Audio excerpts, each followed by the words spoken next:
नमस्कार. सर्वांना जय ज्योती जय सावित्री.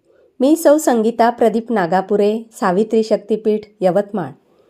प्रथमतः महात्मा ज्योतिबा फुले यांच्या पुण्यतिथीनिमित्त त्यांच्या विचारांना व कार्याला कोटी कोटी प्रणाम करते.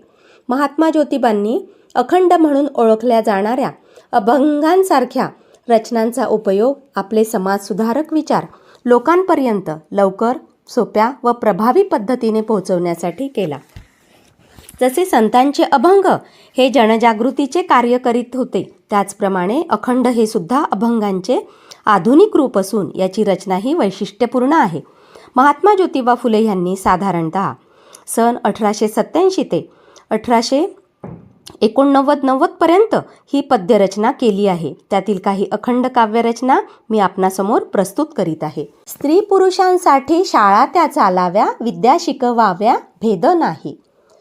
स्त्री पुरुषांसाठी शाळा त्या चालाव्या, विद्या शिकवाव्या भेद नाही. स्वहितासाठी खर्च जे करीती अधोगती जाती ज्योती म्हणे. स्वहितासाठी खर्च जे करीती अधोगती जाती ज्योती म्हणे. ह्याचा अर्थ आपण बघूया.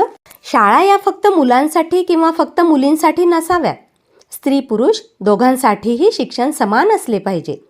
शिक्षण देताना कोणतीही जात, लिंग, धनदौलत यांचा भेदभाव करू नये. सर्वांना समानपणे विद्या मिळाली पाहिजे हा ज्योतिबा फुलेंचा आग्रह होता. आणि जे लोक फक्त आपल्या स्वतःच्या फायद्यासाठी खर्च करतात, स्वतःचेच हित पाहतात आणि समाजासाठी काही करत नाहीत, ते लोक आणि त्या लोकांची जात, समाज अधोगतीला जातो असे महात्मा फुले म्हणतात.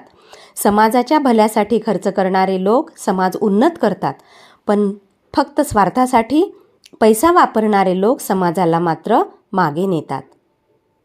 धन्यवाद. जय ज्योती जय सावित्री.